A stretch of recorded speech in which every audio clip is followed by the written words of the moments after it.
this was your first pod, eh? Yeah, you guys are popping my pod cherry. Yeah, shit. Unreal. Be gentle. You get the haircut for the pod or what? Nah, we didn't hang out tomorrow, bro. Oh, no, Nah. I hit that last night. Saw you guys last night. Yeah, I had on. Cool. Nah, bro, I got the haircut tomorrow. I just can't keep fucking my barber around. So I was like, if I cancel one more time, it's going to be like, don't ever come back. Yeah. You know what I mean? Yeah. They're pretty ruthless like that. Are you like you're a loyal barber kind of guy? Like you got your go-to? Move the slap. Really like, it's pretty bad too. But it was good. It was like giving me the most attention at the time. I just go with them. On the DM? No. But everyone knows it's like a very it's an open relationship. You know what I mean? Yeah. Said that so seriously. How to be? I'm like, yeah, it is. Wait, you're taking the piss. Not to get too serious after that. I don't think I can get serious. But today we have Roman with us, Mr. Jody Just, former student from the Parsons School of Design, New York. I said I wasn't going to get formal, but I had to. We're talking, you've had a few GQ articles written about you. This is in my perspective, this is one of Australia's most unique creatives. So man, it's an absolute pleasure to have you here. Thanks, bro. Of course. Of course. Coming on, man. Thanks for coming through. You come through with the fit. Had to, of course. As expected. So where I'd love to start, man, is, what is Jody Just?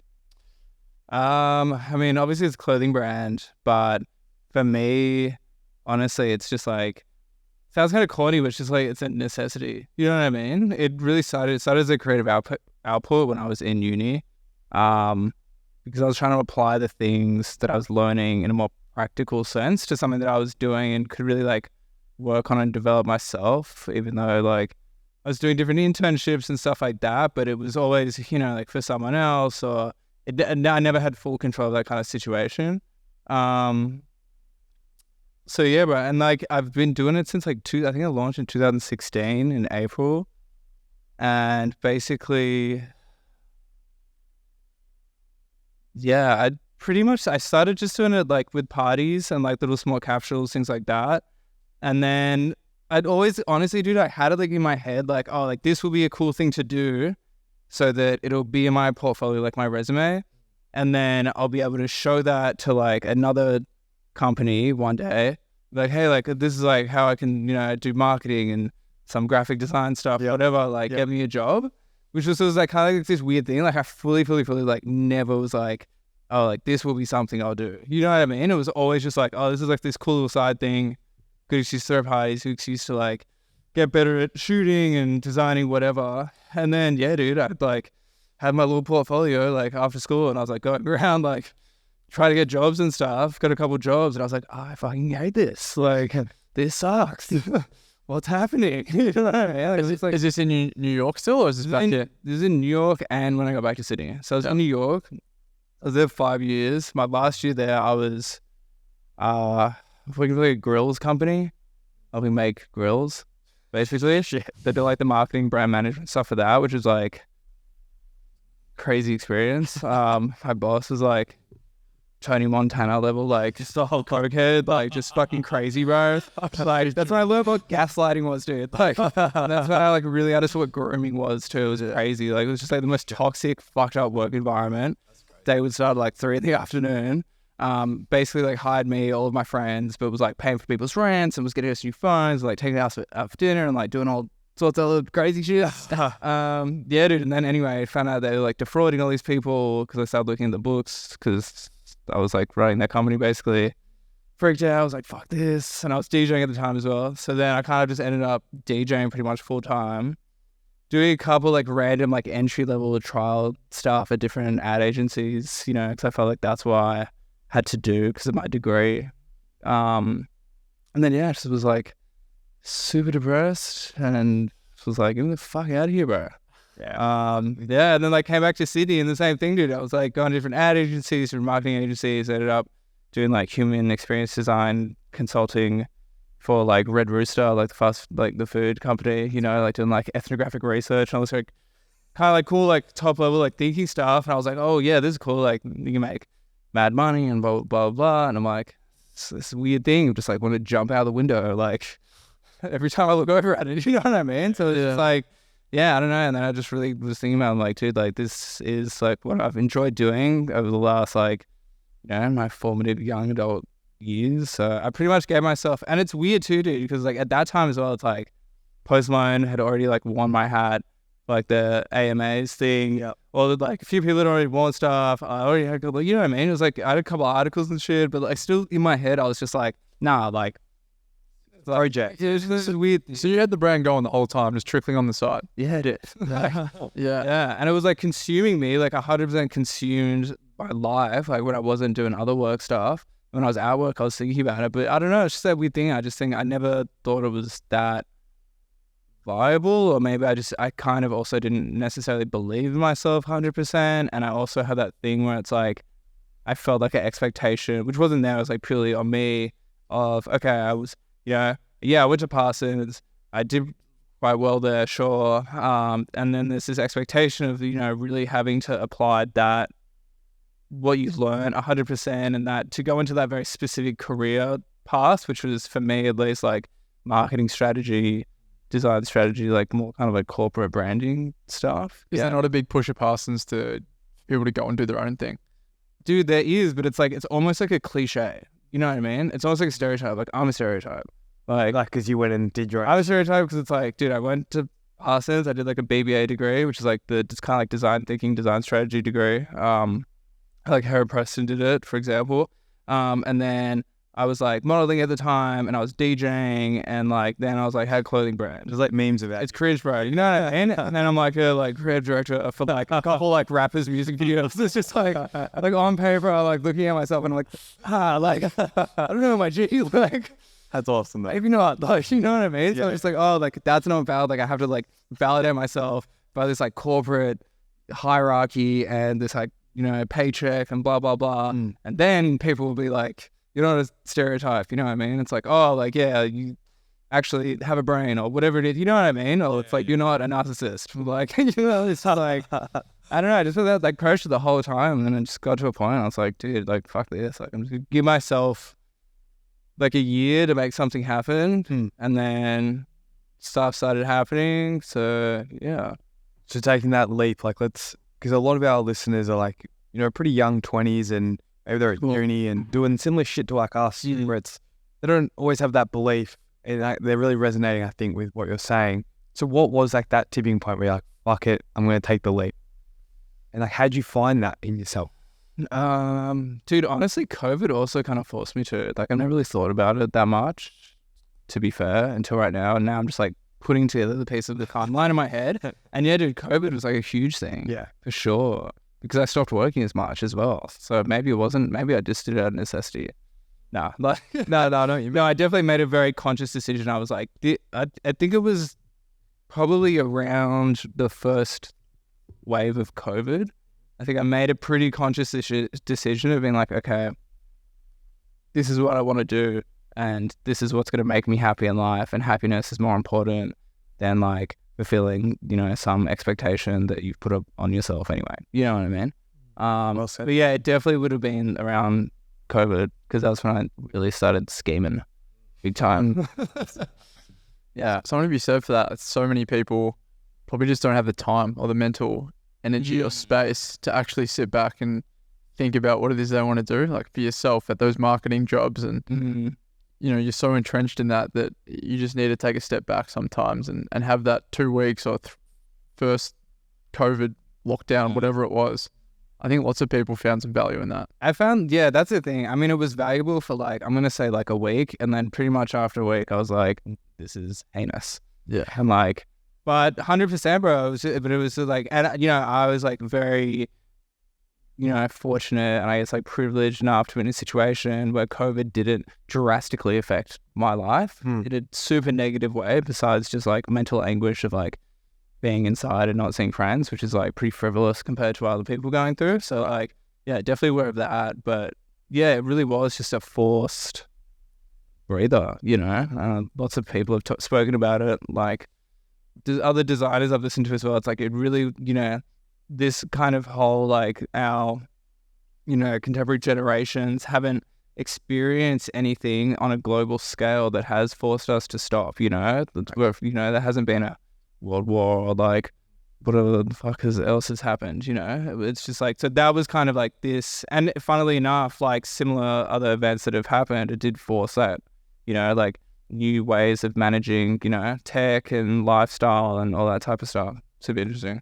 How'd you find that the brand grew when you made that jump to go full time? Did you pick up momentum straight away? I guess the reason why I say that is it's often when you go all in that the doors really start to open up. So did you find that? Yeah, I mean, to be honest, it's kind of like I've always been like a bit of a slow burn to be fair. I think people though can definitely recognize when something is given an adequate amount of, you know, TLC, especially with brands. Because you see some stuff sometimes and you can see it and you're like, oh, like this is someone's side project. Or it's like, oh, this is someone who like thought they could make like a quick buck of like a bit of hype and then it's nothing. You know what I mean? Or it's like you really can see when it's like that level of consistency. And I think it wasn't straight away, but pretty soon after, and then just kind of when like COVID or the bullshit was dying down after that first main, whatever you want to call it, shit show.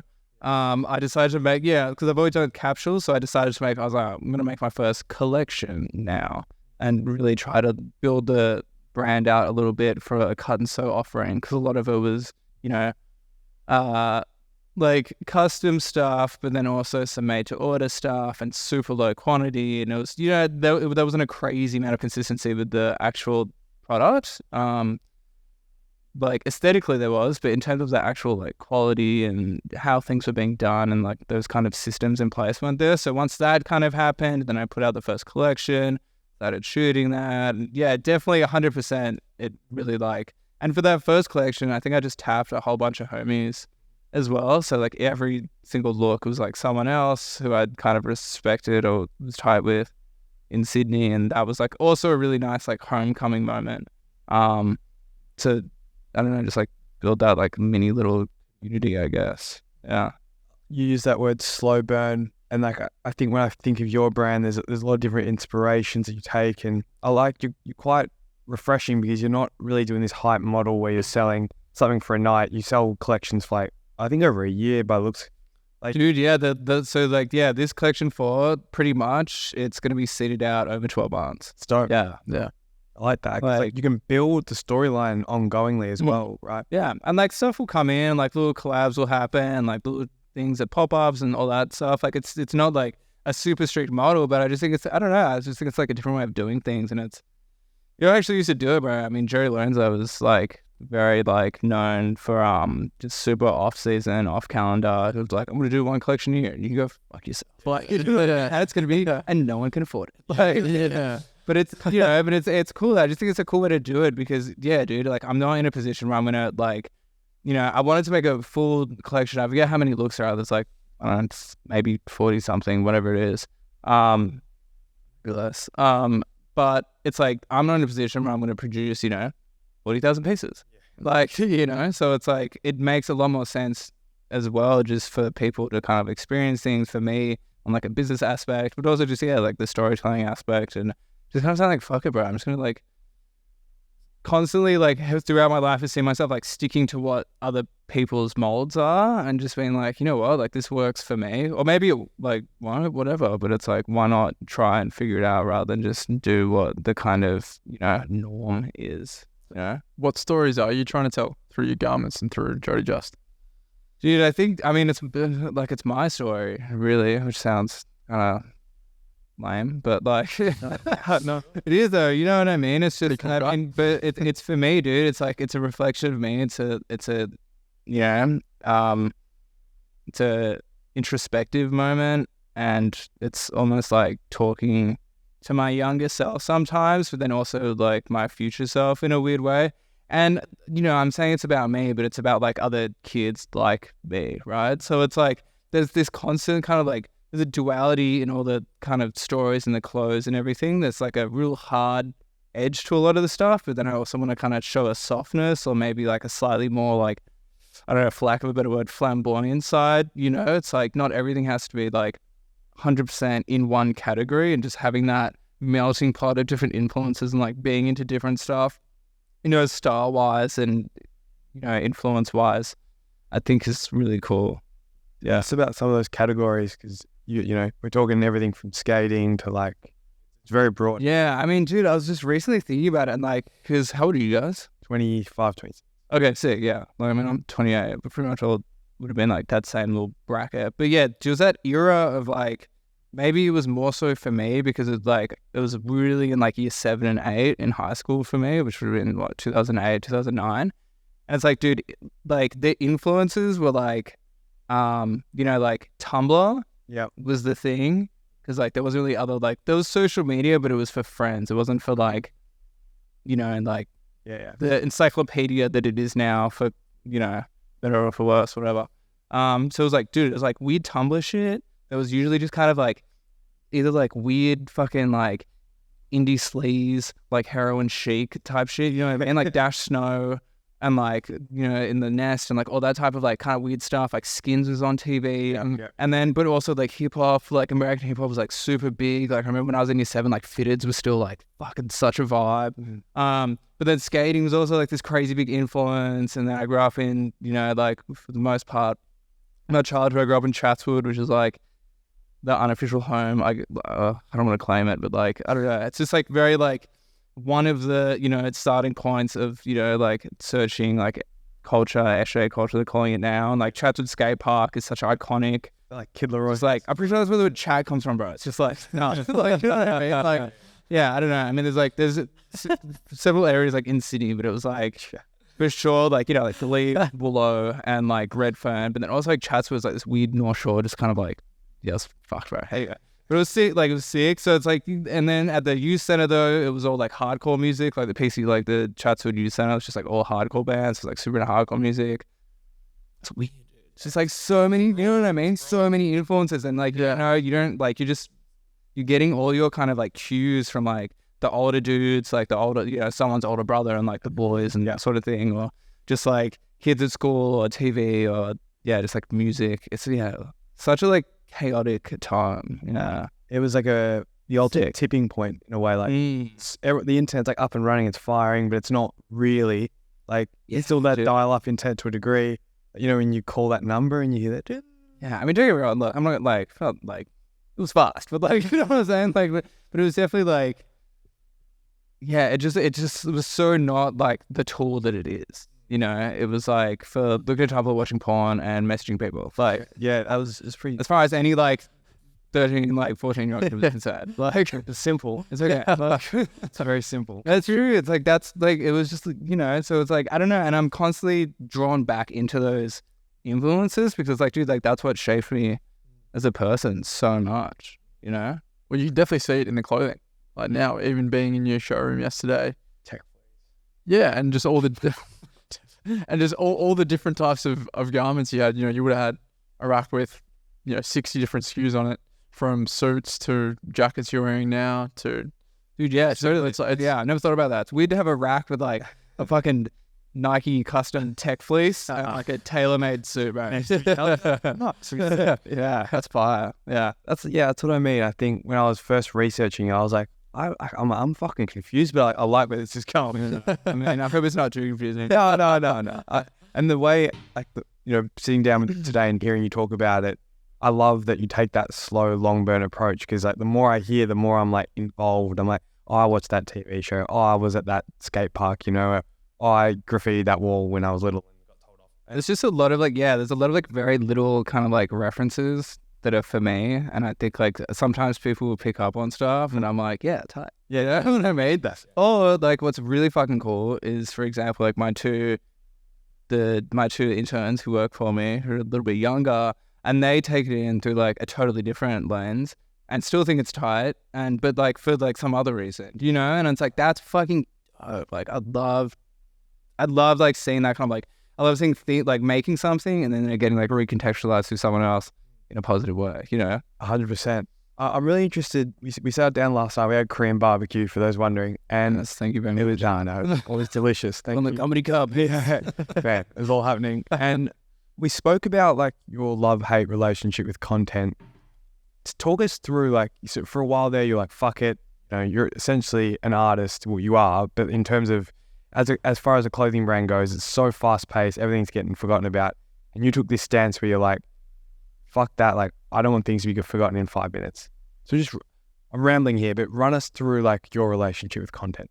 I mean, I think for me, it was like when I'm talking for Julie Carter, and she's like super well known for saying like make content. I mean, it's for make art, not content. Yeah. Definitely not make content.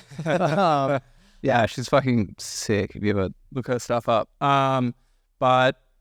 And that's kind of the approach I had for a really long time, because I was just like, I don't want to fucking churn stuff out. And I hated that, like, this weird looming pressure of like, you got to put shit out. You know what I mean? Or people will forget about you and you won't make any money and like, you're a failure. Like, you know what I mean? Like, It's that voice. it's just like constantly like, I was like rolling around in bed, just like waking up in a cold sweat, like, oh, content. Like, content. I gotta make content.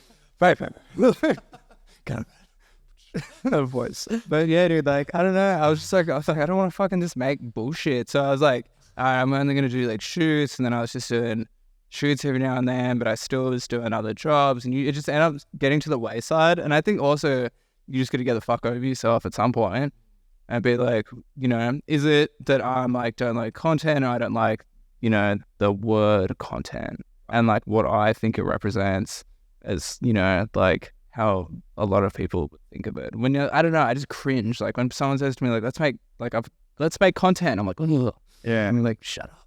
Like, you know what I mean? Dude, It's like influencer. yeah, it's like, let's make some fucking art, bro. Like, my G, like, you know what I mean? Let's do something interesting. Let's do something unique. Let's actually like brainstorm about it instead of just, you know, and come up with a cool concept for the content rather than just like, I don't know, like me doing something that's like a fucking gag or just like getting it out for the sake of getting it out. Because also, bro, like people see through that shit, I think, at least. 100%. 100%, you know, it's like you see things that are like have value, and it's like, it's not to say that you can't just like take a random photo or whatever. It's just, I don't know. I just think for me, content was just like this dirty word. And now honestly, I've gotten over it. Now I am making more content. So, like, but I like it, and it's fresh, and it's, as long as you're putting the stuff out where you're like, oh yeah, this has like a, you know, a bit of integrity in some way, or it is adding some form of value in some way.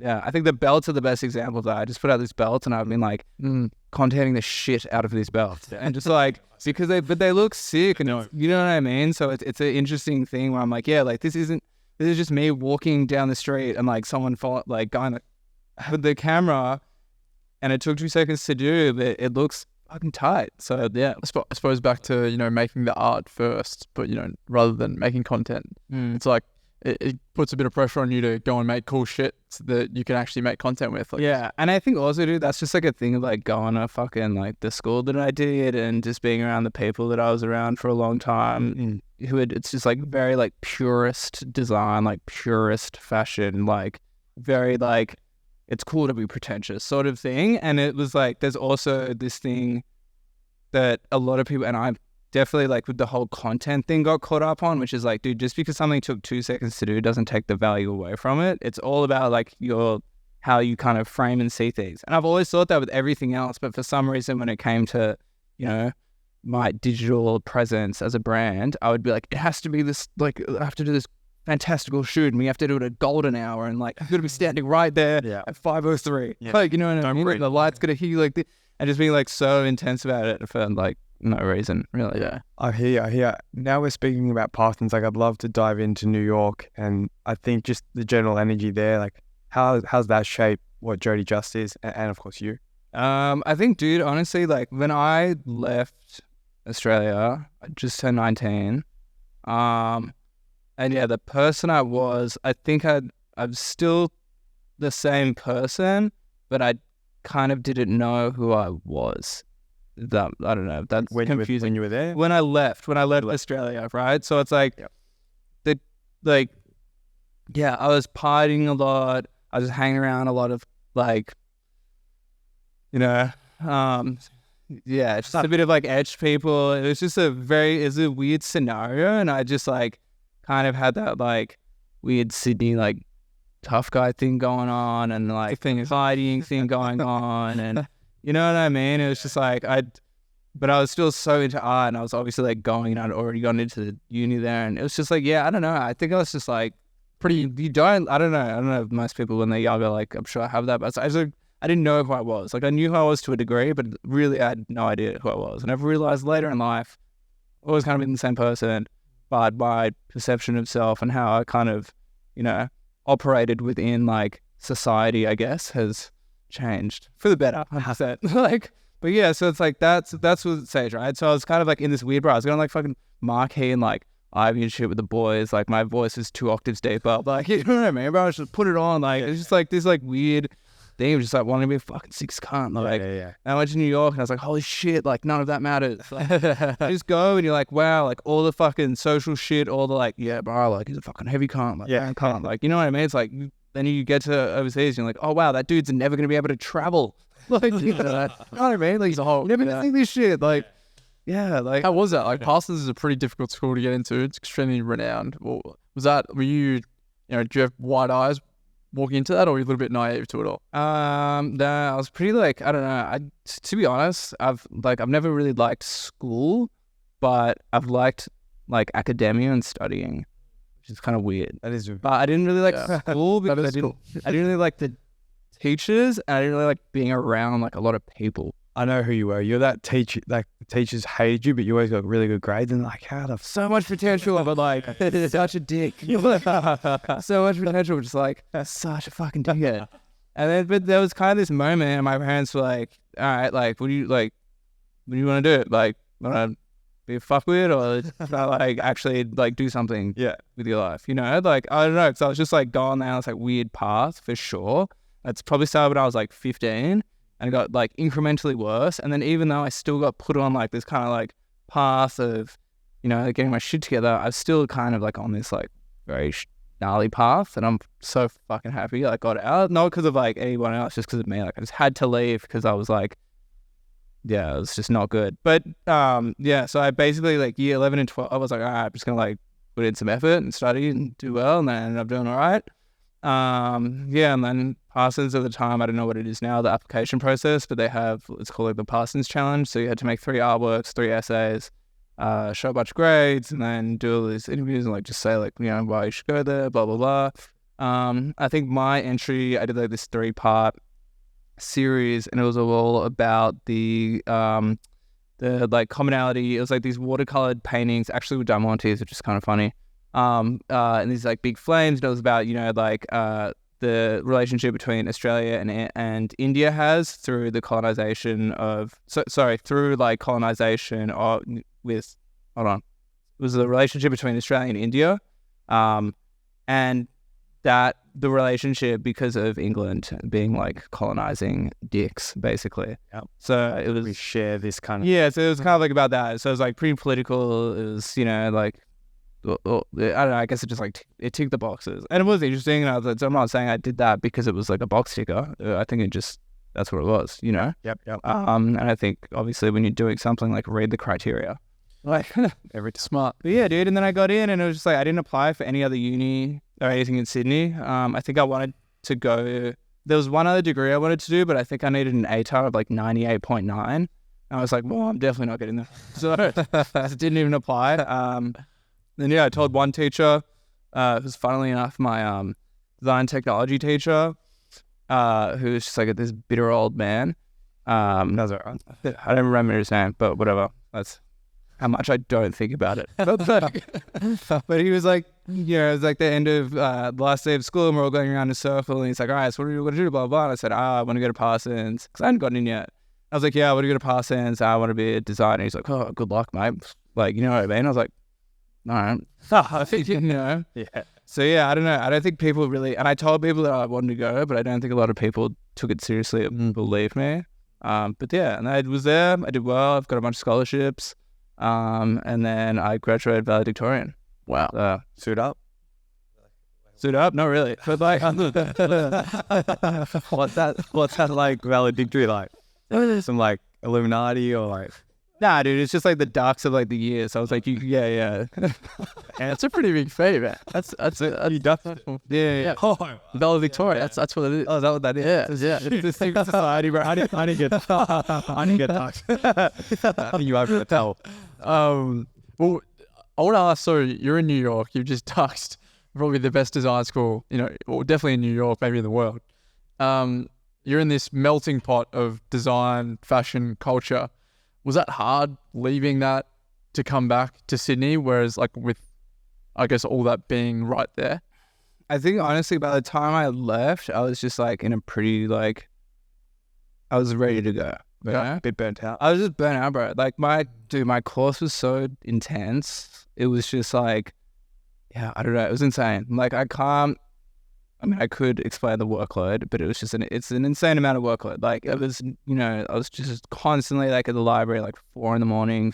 You just but then also like you're also kind of partying, going out heaps at the same time. So it's like, it was this weird thing. It's like, yeah, dude, I had a like great social life and was going out and I was like really DJing a lot and putting this post, blah, blah, blah. But then the other hand of it was like, dude, just like constantly, like all-nighters studying.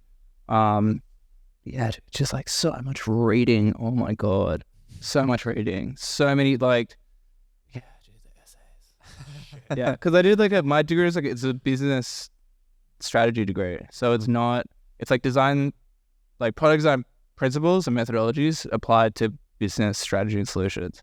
So it was a lot more like, it wasn't as, that we didn't have like studio classes and stuff like that, like a lot of the other courses did, because I was originally going to do product design and then I'd switch because I just was like, no, I do not care about 3D modeling. But yeah, you know what I mean? So I don't know, I just felt like I would get more out of like this other program. But yeah, dude, the level of study is kind of crazy. But you know what, bro? It's just like it prepares you for real. Like that's real life. It's like if you really want to make some shit happen, it's like you really have to have that fucking drive, killer instinct, and just be like, I'm gonna be crazy about this, and I'm gonna drink like a few Monster Energies, and so hang out. Like you know, man. It's just like because dude, a lot of people don't have that like gear to switch into. Like I tell people, like, because I still work like a psychopath a lot of the time. So it's like, yeah, I don't know. How do you balance like that hard work with, say, you've got a girlfriend? Like, how do you go socially with the work side of things? I mean, pretty good. In the last, honestly, since the start of this year, I've really, because last year was full on. Like last year was doing like, yeah, I'd start work like 8, and then like the nights I'd finish like 1 a.m. You know what I mean? Yeah. Like, or there'd be like 3 weeks of that in a row, and I was just like, I was constantly in this like weird burnout cycle. So I'd be able to do that, and would just like kind of like bang out all this stuff and like feel good, whatever. But then physically I would be so exhausted, my body would like collapse, and I get like, I get a cold and my immune system's so depleted, and like, you know what I mean? Like I wasn't working out, I put on like a bit of weight. Like it was just like, it wasn't like a super healthy way of living. And I think also, like being stressed doesn't always like mean that, like you don't have to be stressed to be busy, if that makes sense. And like this year I was like, all right, I'm not gonna do that shit anymore. I'm like gonna get 8 hours sleep, which I try to for the most part. So now it's pretty good. Now I'm like, yeah, I wake up pretty early. I kind of have like really like dialed back from like going out and like having big nights and like stuff like that, because it just like throws me and I can't afford to do it. And then yeah, so I try to wake up early. Yeah, go to the gym, and when I say go to the gym, I just like sit in the steam room for a while. Someone's gonna do it. Yeah, dude, like someone's gonna do it. It's a waste of energy if no one's in there. It's got the environmentalist. And then yeah, dude, I like work, and then I usually try to be like fully done by doing anything. Try to be home like most nights by like 7-ish. Yeah. And then if I go to work at night, I mean like tonight after this, I'm going back to the studio. I'm probably gonna be working till like 2 a.m. Shit, just because I have like some crazy deadline for tomorrow. But I think I'll spring on me. But normally I'm like pretty planned and I'm good. Yeah. I'm like, you're switching off. Like, can you turn off? No, I knew that. No. Yeah, no. I'm like really bad at switching off. I can't. It's just like this is my life. I'm constantly thinking about it. Yeah. It's not like a job. That's a lot. Like, I don't like leave and then leave. It's like I leave and then I'm like in my head just like thinking about all the shit I have to do, and then think about different ideas, and like we'll be watching a movie, like my girlfriend and I, and I'll be like, yeah, like, oh, what do you think about this? Like I was thinking like patent green leather. Like what the fuck are you talking about? Like, shut up. Yeah. I feel that. And you have a bit of a team now around you?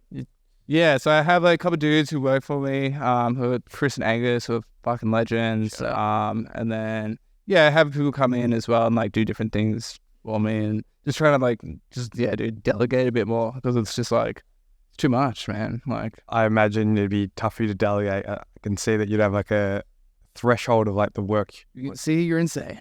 I'm not saying that, but like, no ducks to school for no reason. I think you would, I can draw similarities for myself. When we delegate, it's just like, it's like a double-edged sword because you know you could do it quicker and better perhaps, but then it's like there's a reason you can't do everything. So it's almost like an ego thing, really.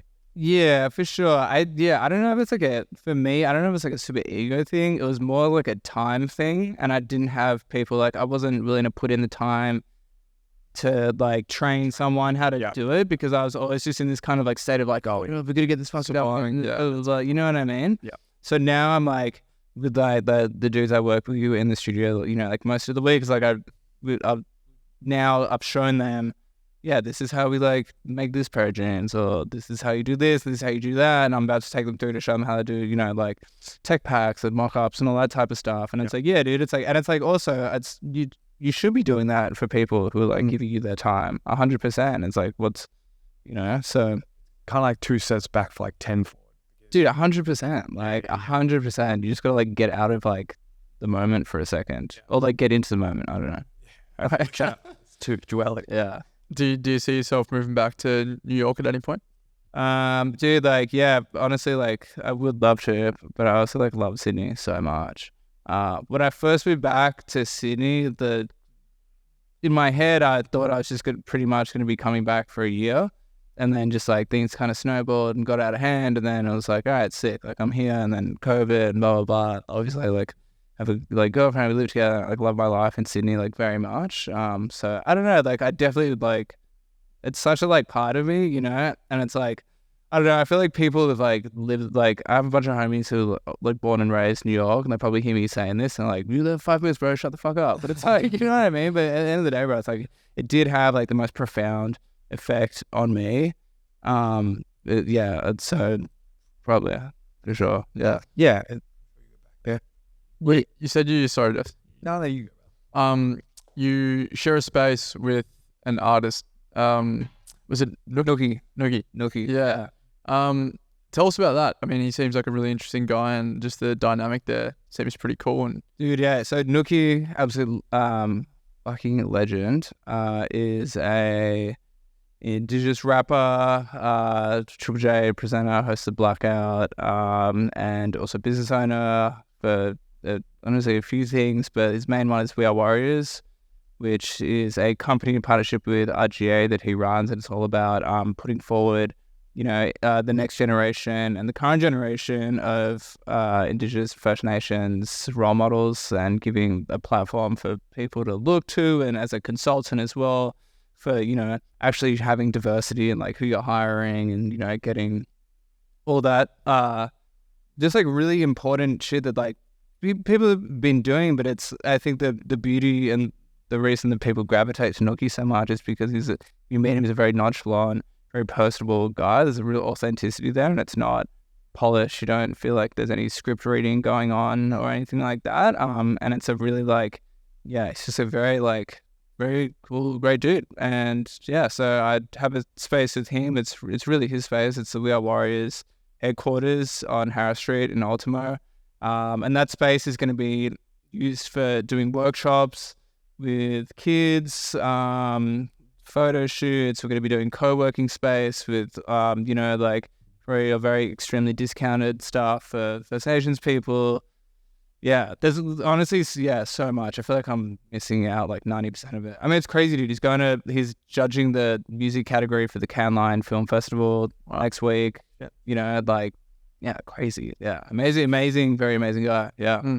I can hear in the way you're talking that like the Indigenous sort of affairs in this country holds like a place in your heart. And where's that come from? Like your care. I mean, it's a bit of a shit question, but where does that like, that feeling come from? To be honest, dude, like, and this is like, yeah, brutal honesty. When I was growing up in high school and when I was younger, it wasn't really at the forefront of my mind. I was made that aware of it. I think, you know, it's like we still would taught like very traditional Australian history in high school, even though I went to a very progressive high school. Like I went to a high school where we were usually welcome to country, and we would use, the like Aboriginal names for the locations in Eora and Gadigal, all that sort of stuff. But then at the same time, like when in the history class, and also there wasn't really much anthropological, like social sciences stuff. I'm sure there is now 100%, but just, it wasn't really like in my mind, it was like, and I think for a lot of people, which is like, it's such a shame. And I think New South Wales, I don't know what it's like in Melbourne, New South Wales specifically, I think really failed at that. I know it's very different in like Western Australia, and also obviously like Northern Territory and maybe even Queensland, it's kind of like a more, I guess, like, I don't know, maybe like a more predominant, like bigger population community, or like, that community has like maybe a bigger voice in those areas, right? They have necessarily in Sydney. And then, dude, and then I went to, in New York at Parsons, and I was like really like just fucking confronted with all that stuff, because it's like I was in classrooms, particularly like the art classrooms, and those were like the biggest, topics of discussion around, the Native American people and the treatment of, colonizers, fucking can't.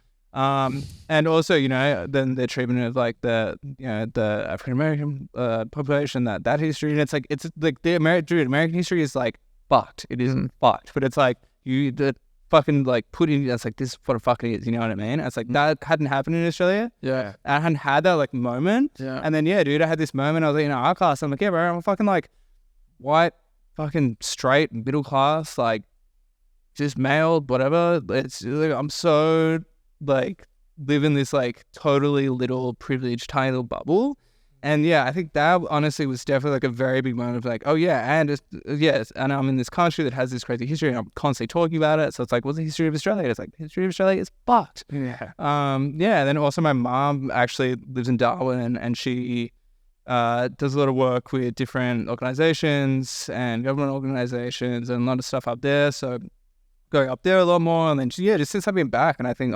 in recent years the voice has really like been amplified. It's definitely like should be way more amplified, but I just think it's like really important. It's super important. Like, thank you for that. Yeah, we couldn't agree more. I think when you start reading some of those statistics and just like I guess the disparity, like some crazy shit going on. Being like structural, I didn't understand. It was when I was in America. It was the first time that I heard about what structural racism is. When it's like the system itself is racist. I think the best example is there was in the US court system they implemented AI technology, and to like just for more kind of like not super serious, obviously not any like jury stuff, but it was like to just kind of like automate sentencing and like charges, blah, blah, blah, blah. And what they found was that non-white people were getting like way more hectic sentences. It's like, dude, because that's like the history, and that's like, it's like, because AI, it goes off the data that you give it. So it's like, ooh, like, you know what I mean? It's just like, you can't argue it. It's like, that's what it was. Like, we gave it that data, and now it's doing that. Shit. There you go. It's fucked, bro. It's crazy how like you had to go all the way over to America to, I guess have that hindsight to like really care in that moment, to care about what's happening in Australia. Like that should be pushed when you're here, right? Oh, totally. And it is like to a degree, you know what I mean? There's the Australia Day March and things like that, but it's like, it wasn't like, it really, I don't know. I'm sure a lot of it like would attest as well. It wasn't like, it's not in your face. It's definitely not throughout school. It's a confronting thing. It should be kind of like baby fed you. Yeah. Like, this is what fucking happened. Like, that's where we're learning more about like Germany's history, or like we learn about Europe more than we learn about Australia's history. In those courses. I mean, dude, 100. Yeah, dude, totally, 100% modern, because it is modern history. It's like it's very modern. It's like fucked up modern. It's fucked up how modern it is. So it's like I'm in a modern history class and learning about exactly about the fucking Third Reich. I don't give a fuck. Like, tell me what happened here. Dude, I mean, my granddad was a refugee, but still, you know what I mean? It's just like, Interesting. The system. I mean, what are your thoughts on like? We asked this question quite a lot on this podcast. It's like with the university, you were talking about ATAR before, and I heard the angst when you're like 99.7. I was in the same boat. Like you're looking at these fucking scores, and you're almost putting your value as a human to those scores. kids having anxiety attacks left, right, and center at our school, which I went to school together. Yeah, same. Same shit. Totally. And it's just like, then you realize like you got to run a business like you do, and you're like, hold on, I reckon I could have dropped out of school. And yes, there could be a correlation between like dropping out of school and this, but let's go like perfect world. You're pretty motivated and screwed on, and then you go all out, as that work ethic you've described as well, into a venture of some sort. I like to think that like through the tenacity, through the learnings, you're going to get there, you're going to get where you want to be. But it's the last thought you ever have when you're in year 12. Like they do not teach you that. Like if you just have tenacity, like don't worry, like you will learn through the failings, through the dogged determination, you'll get there. They kind of almost tell you the opposite. Like if you don't have this fucking degree, like you're going to be sleeping at home till you're 45. Totally. Well, I think what's really interesting, like I definitely like agree with that, but also on the other hand, I remember talking to my mum actually about this, like very similar thing, because I was like, it was around like that year 11, I was like, I want to drop out. I just want to go get an internship somewhere. I want to learn practical skills, and I'll just like figure it out, make some shit happen, blah, blah, blah. And she was like, because I was like, oh, who gives a fuck about what I'm learning and all this shit? It's like, you're not learning, you're learning. She's like, well, you are learning tenacity, you're learning resilience, you're learning how to like get through shit, you're learning how to like apply yourself to something. So it's like, that was kind of the mindset that I had about it. And then I think is the mindset, but then that kind of gets lost in translation with teachers, because there is all this pressure that like, God forbid, like you fail at something, and it's like, obviously that's like a whole other thing that we now know is like total bullshit. Like it's okay to fail. But yeah, I don't know. That's kind of like, I think school is important, and like hopefully no one comes for me. But like I kind of think it is, to be honest. And it's like, sure, and I also understand that there's like a lot of like privilege associated with that, particularly with like the higher learning, like universities and like all that type of shit. Cause like, yeah, dude, like debt and all that shit's fucked. And like, I don't know. I don't think that is as necessary, but I think high school specifically, I think when you're a teenager, you don't know shit. Yeah. And anyone who's a teenager who thinks that they're fucking like with it enough to just like dip and just like, and just like not being like, I'm out. Yeah. Like, and not being like that kind of like structured system. I'm 1,000% there are anomalies to that. 1,000% there are exceptions. Yeah. But I think like minor. Definitely like, something to be said for it. Just like fucking do it. You know what I mean? And just like figure it out. I don't know. Because like life's tough and it's going to fucking suck and you're going to want to do shit that you don't want to do. And if you're going to bail for your first like big major adversity, whatever, maybe that's what it is. I don't know. Like, good point. I think, yeah, you phrased it really well. You might be sitting like, I don't know, health class or religion class, whatever it is. And you're like, I fucking hate this. There's a lot to be gained from that experience. Like I hated school. Like I hated school. Yeah. I cannot express to you how much I hated school. Like I was a depressed kid. I hated it. Yeah. Like couldn't stand it.